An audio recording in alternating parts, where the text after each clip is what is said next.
Let's welcome him in. Here he is. Michael Tellinger, how are you? Hello, Sonia. I'm very well. Thank you for the lovely introduction. And it's lovely to meet you. And just listening to you the last few minutes of your broadcast, I tell you, we sing from the same hymn page. I'm really excited to be talking to you. Well, which is why when Julia approached me and said that you're going to be coming to the UK, I believe in July, and would I like to talk to you? I was like, yes. When can we do this? Absolutely. You are, of course, a scientist. You're an explorer. You're an author. You're a lecturer. You are many things. You are the founder of Ubuntu. Have I pronounced that correctly? Well, it was the Ubuntu movement, but that, in the last 10 years, it has now transitioned and become known as the One Small Town initiative.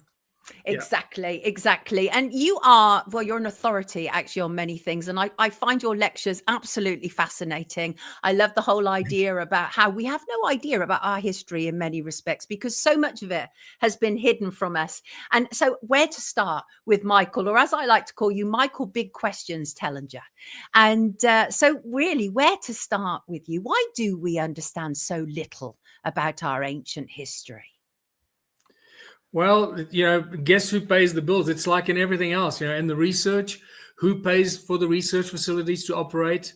They obviously, the big funders that fund the research labs are not going to share the discoveries that they make with the mainstream, because they want to use it to maximize their profits for whatever the tools and gadgets are that they create, and technology or cures for disease, the big pharma research labs.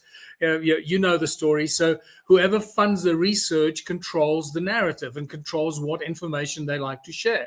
So whoever is funding the research of archaeological digs and discoveries will only release what they want to share. And unfortunately, archaeology has also been used, and not just archaeology, but history and anthropology and discoveries of fossils and so forth has been strictly controlled by those who want to, control the narrative of who's who in the zoo, and in South Africa, for example, is a great example. So during the apartheid years, the apartheid government was using archaeology and history as a tool to benefit their narrative. And the last 30 years, the ANC, the what we can now openly call the Marxist Communist ANC government, has been using history and Southern African history to benefit and promote their narrative.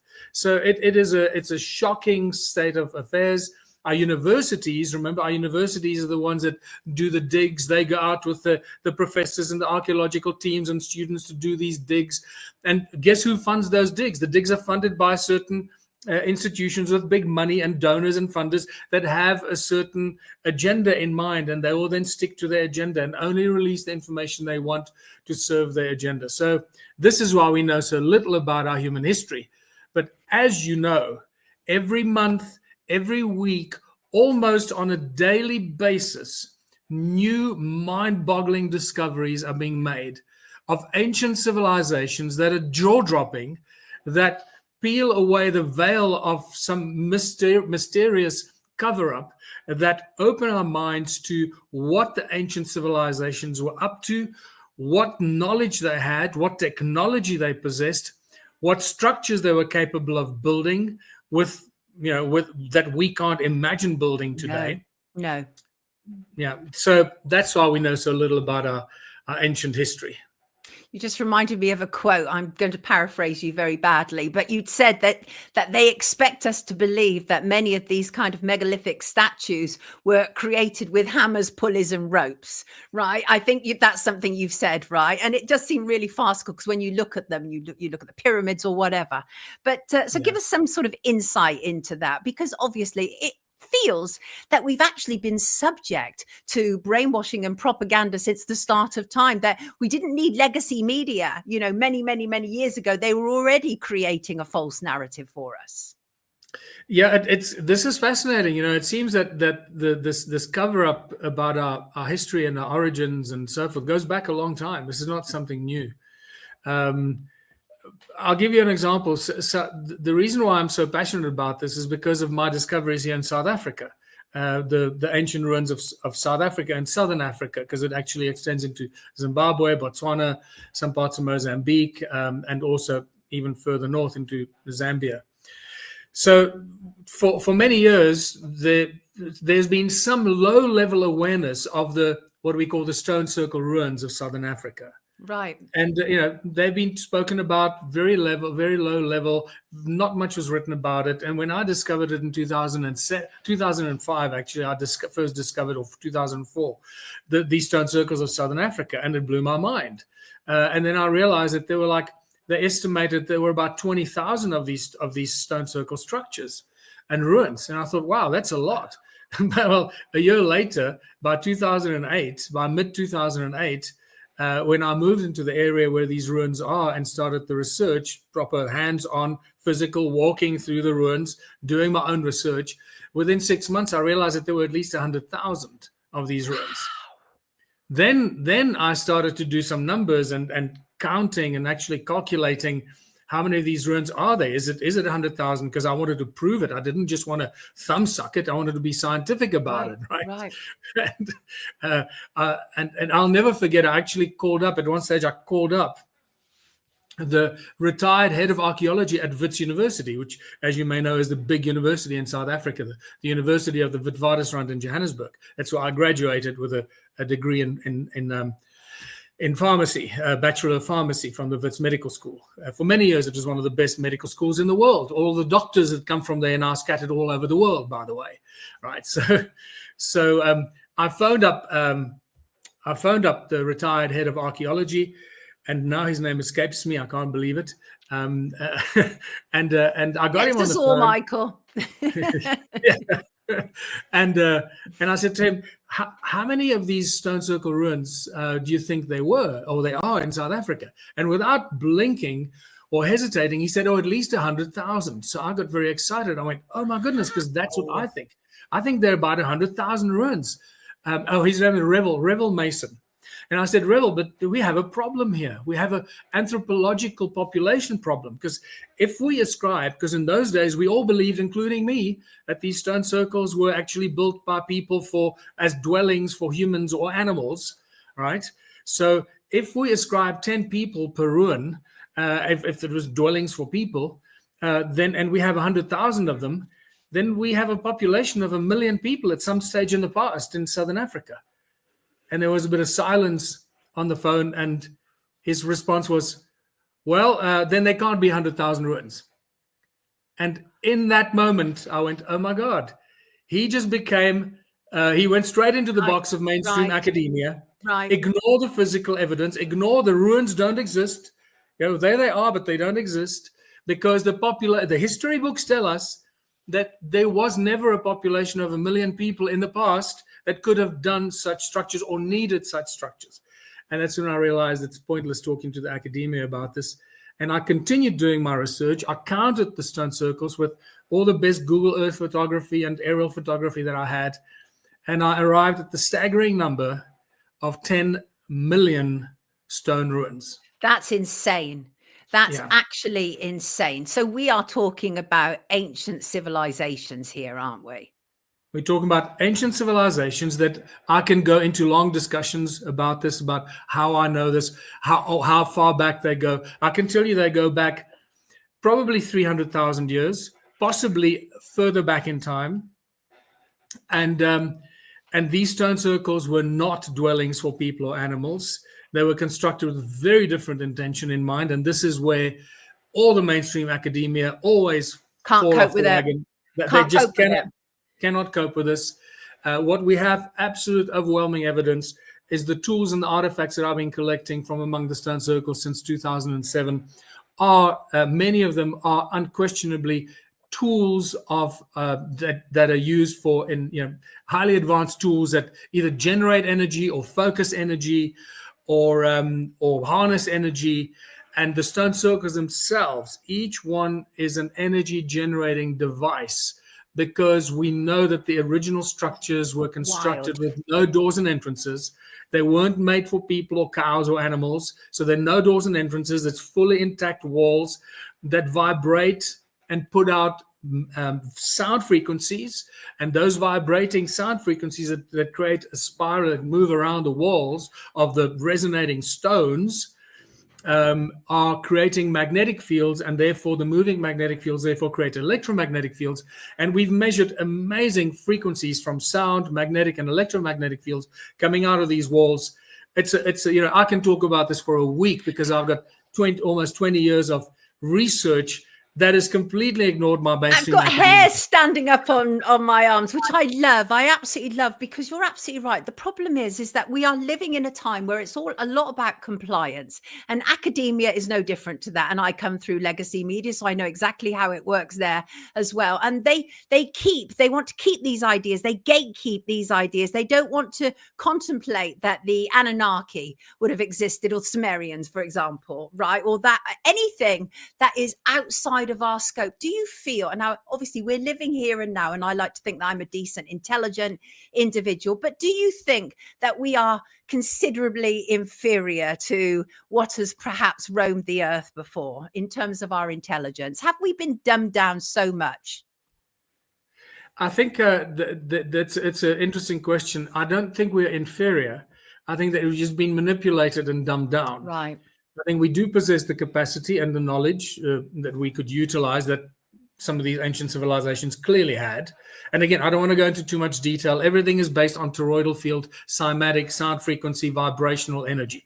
Everything to do with ancient cultures. The moment you start studying that from the creation of the universe and ancient texts, it always comes down to sound, resonance, frequency, vibration, and the sound of the creator. So everything is based on sound, resonance, and frequency.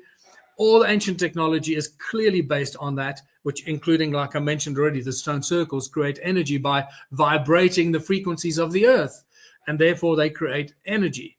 So I don't think we're inferior. I think we've just been manipulated over an extended period for thousands of years now, and especially the last 200 years since the Industrial Revolution, and just prior to that, some of the most remarkable research and inventions have come out. If you just think about the inventions that in healing, from Royal Raymond Rife to Nikola Tesla and all his knowledge of frequency and generating energy, and others, John Keeley, and I haven't dealt with that for so long now because I've been so focused on one small town the last 10 years that I used to do these lectures all the time.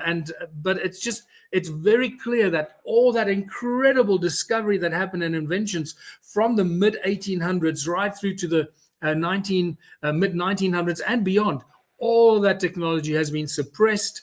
The cures for disease have been suppressed. Yes. Yeah, fact.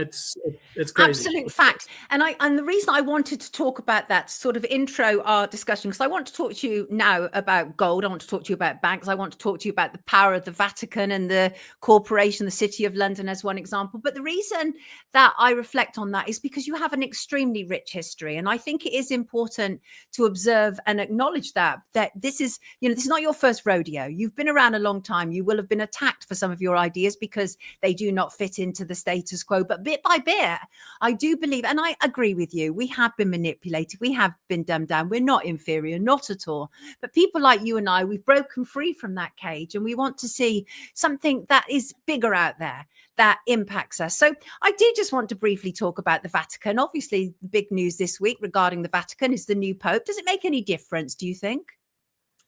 No, not really. It's just a new gatekeeper. That's all. Yeah.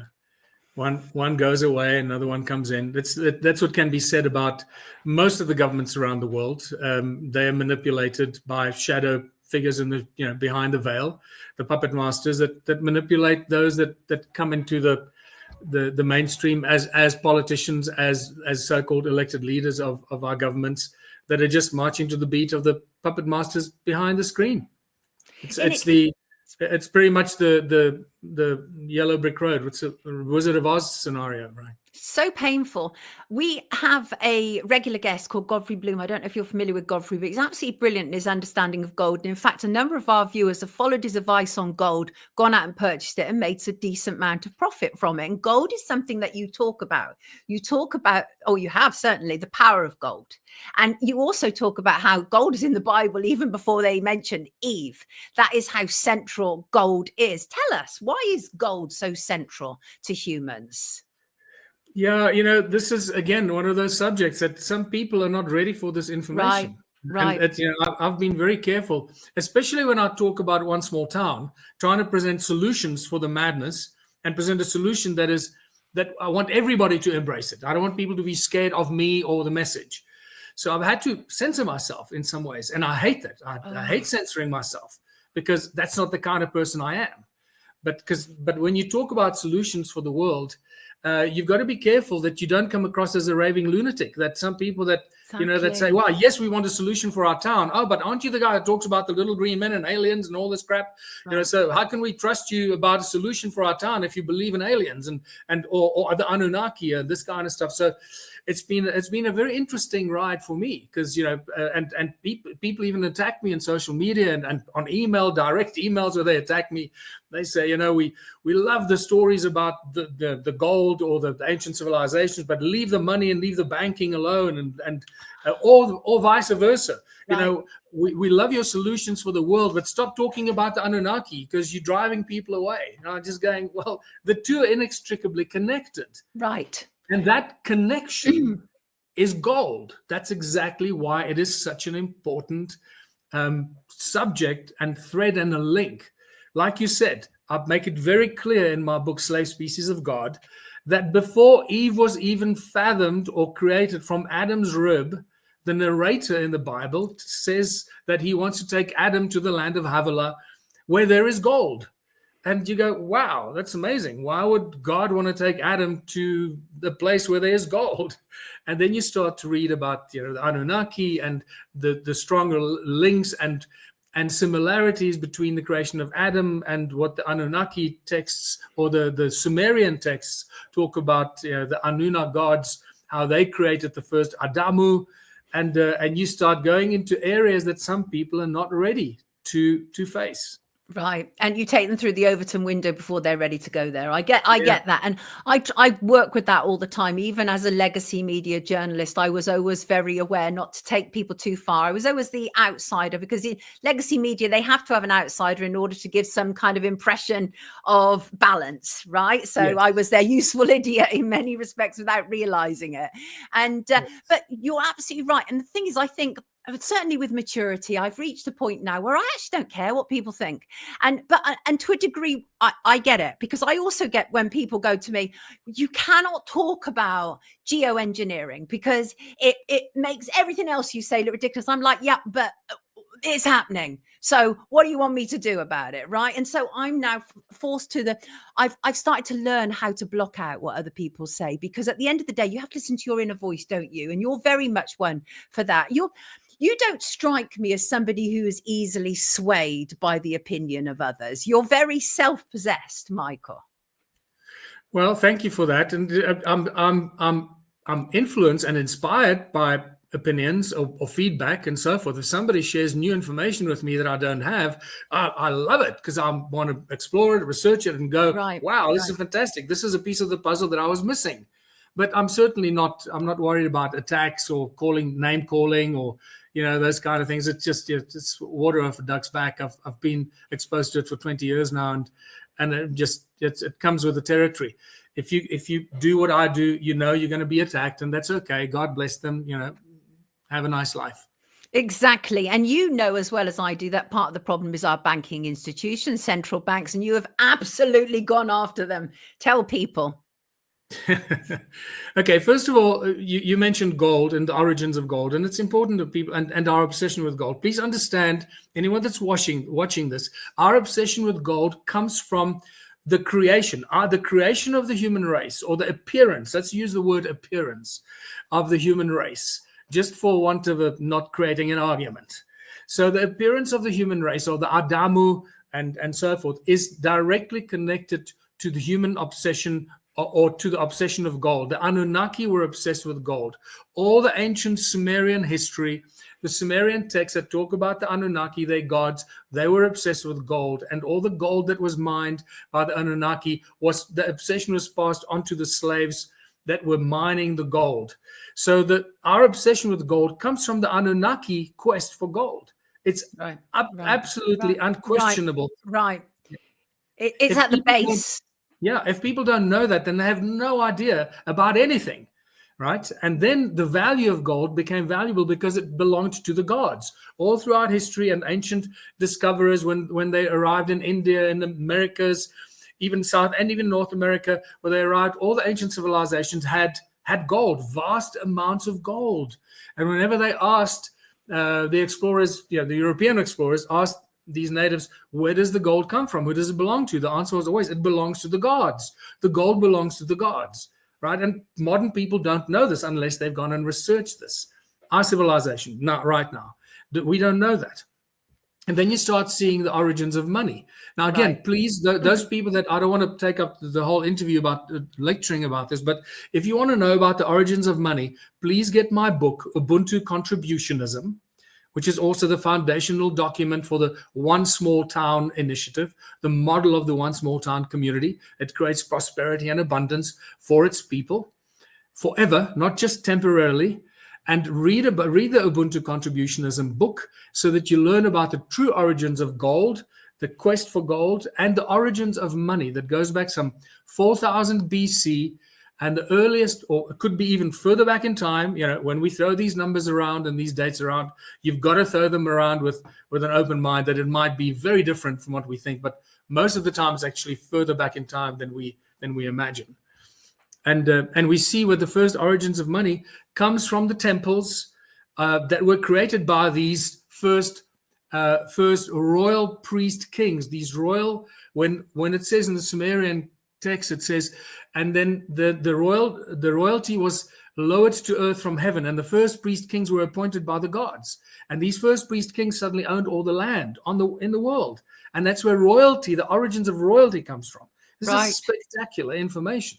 And then these first priest kings, over thousands of years, because they apparently lived for thousands of years, according to these Sumerian texts, they built their temples. And from their temples, they started to issue these little clay tablets. And they asked people to bring in their gold and their silver. And in return, they gave them a little clay tablet that said, John Smith just brought, 5 pieces of silver into the temple. And here's a piece of clay tablet that says that, we owe him 5 pieces of silver or so much gold.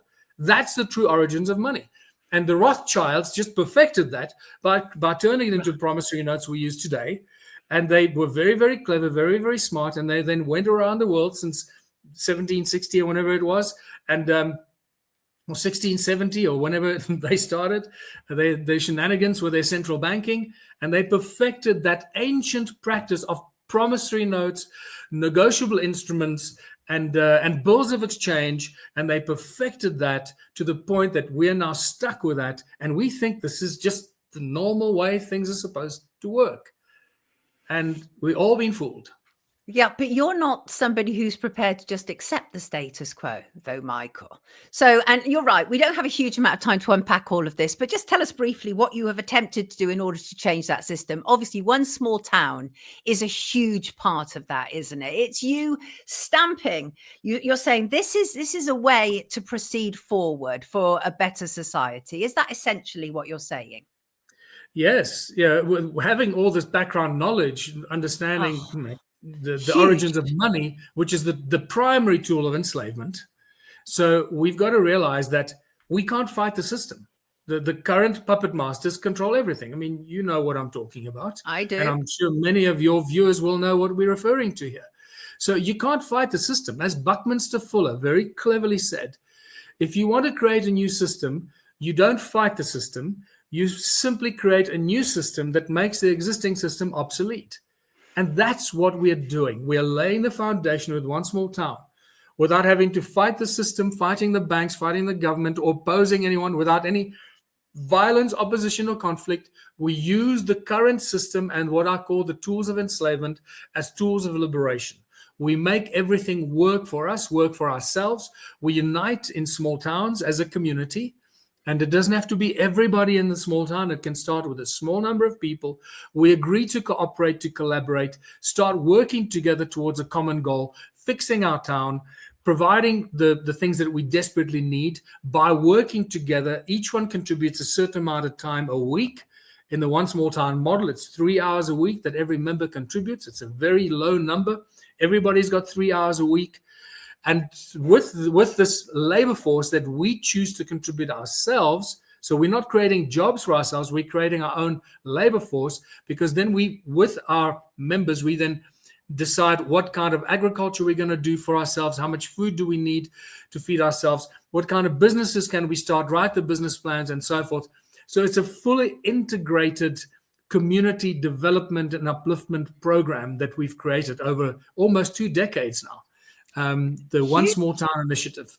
And it's just a beautiful, simple system that allows or that gives the people of small towns the tools that they need to work together in a way with a blockchain platform, with their own reward system, the Infinity token. That's a private membership reward system. It's not a cryptocurrency. It's traded in open markets. It's the most stable community token in the world.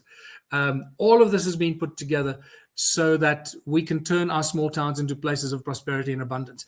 Just think about this. If you have a town of 5,000 people and everybody contributes 3 hours a week, we suddenly have 15,000 hours of our own free labor that we're contributing. 15,000 hours. That's what is that? That's a week. That's 60,000 hours. When my math's letting me down here, 60,000 hours a month of free labor.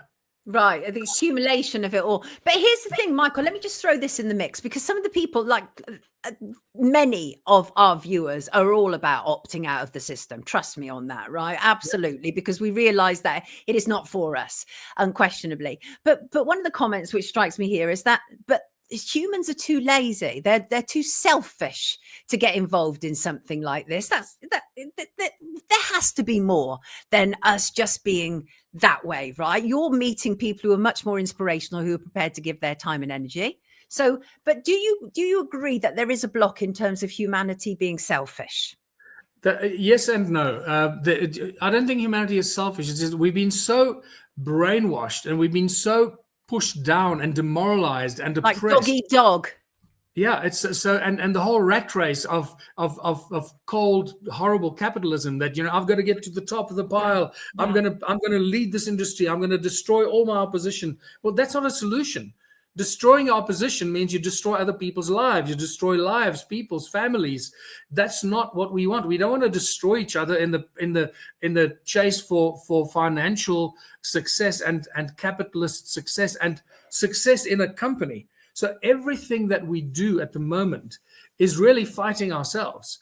What the One Small Town does, we take a step back and we say, hold on, we don't want to fight each other in our businesses. We want to cooperate.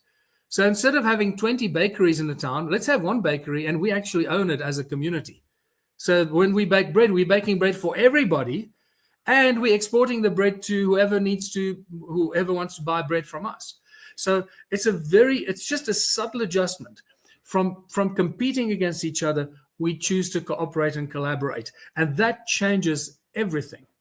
At the moment, this. Yes. We are at times that people are desperate all over the world. It's not just third world countries or South Africa, where we have probably the biggest unemployment in the world, courtesy of our communist government for the last 30 years. It's despicable what they've done.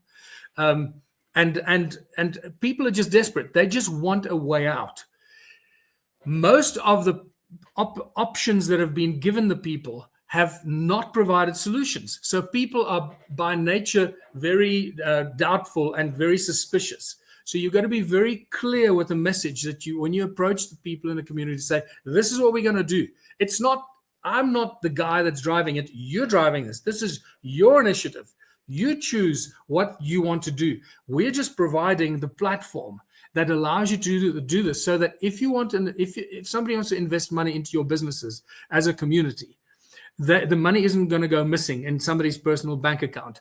That there's accountability. There's a tracking system, so if somebody has contributed their 3 hours to the community, so they can get the benefits from all the businesses. Right. So that's the key thing here. So once people know that there's actually a plan and there's a robust platform and a blockchain that manages all of this, it gives them a lot more trust and faith that we're actually taking this very seriously. The last 3 years, we've spent building our One Small Town platform and the blockchain that is quite spectacular for any individual or community to try and do this, to manage their businesses, or distribution of funds, or checking who's clocked in for their shift and who hasn't. It'll cost you millions to do that. Well, we now have that, and any town, anyone, anywhere in the world can sign up and start using the One Small Town platform to start the One Small Town initiative in their community. But we need to help the people understand what to do and how to go about it. It's easy for me because I've been doing this for nearly 20 years. I know exactly what to do. If I arrived in your town today, I know exactly what I'm going to do tomorrow morning. What's the first phone call I'm going to make? Who are the first people I'm going to meet? What are the first steps I'm going to do to start getting the foundations in place? New people and new ambassadors don't know that. They still need to learn this. And this is why I'm coming to the UK, coming to England to do these lectures and these workshops, because they don't work as well like this, remotely. It doesn't work that well. No, I hear you. And I love that. And because obviously people are saying, how can I participate? Well, very simple. Yes. I've already put a link in the description to One Small Town. So that's vital. So let me just look at this. Saturday, 5th of July. Now you are, of course, you are the king of the long lectures. You can lecture for hours on end. How long is this one for? So there are two workshops, 2 full-day workshops. They start at 9 in the morning and go to 4 or 4:30 in the afternoon. The first one is in Buxton on the 29th of June, and the next weekend is the 5th of July, and that one is in Dorking. Yes. So if you're sick and tired of what's going on in the world, if you're sick and tired of seeing your little town falling apart month by month, everything is just degrading, everything is just working less and less, and you want to do something about it, One Small Town is the thing to do. And it is, quite frankly, and you call me arrogant if you want to, there is no other initiative like One Small Town in the world. Over the last 20 years, I've engaged with countless what's often called intentional communities, which includes some of the well-known so-called communities that I'm not going to mention by name because I don't want to slander them, and even the kibbutzes in Israel. And every single one of them is a disaster. Everyone has failed us. Not one of them is an example to the world what we should be doing, and that's why we're not doing it. So what I've done with One Small Town is taken all the lessons from why have those intentional communities failed, including personal friends that started trying to start these on farms and beautiful farms with pieces of land and all this. They all end up in bickering, backstabbing, infighting, with a catastrophic breakdown, sometimes within months and sometimes within a few years. None of them have worked. One Small Town has taken almost 2 decades to put into place because we cannot fail. We have to succeed. You don't every sound time like you're going to fail. There's a lot of determination there. No, we're not failing. We're not failing. You can't afford to. I mean, you simply can't afford to, because this is your life's work now, and that's the important thing. Before you leave us today, I always like to give, excuse me, a final word to our guests. We will obviously see you at the end of June and the beginning of July in the UK for 2 dates. Any chance that you'll be adding any more dates to that? Well, that's open. Absolutely. That's why we've got, I think, I arrive a few days before the 29th of June. And then that week in between the 29th and the 5th, I'm open to any meetings or meeting with people in towns who want to have personal engagements with me. Please contact Julia, our UK ambassador, at uk@onesmalltown.org. That's Julia's email address, uk@onesmalltown.org, and try and organize a meeting. We could have other meetings in the evening, face-to-face, meet small groups. We can discuss strategy, whatever. I'm open to all of this. I'm coming there for, I think, 10 days. So I'm going to work as hard as I can to really plant some important seeds that I believe will grow into the first small town, as I call Cinderella small towns in the UK. Love the sound of that. Michael, thank you so much for joining us this morning. We truly appreciate it. Love to South Africa, which is presumably where you're talking to us from. And take good care of yourself. And we look forward to seeing you when you come to the UK. And we will bring you back on Wake Up. When you're in the UK, if we get an opportunity to, which I very much hope we do, everybody, Michael Tellinger. Wonderful to have you with us today, Michael. Thank you, Sonia. Great talking to you. You too.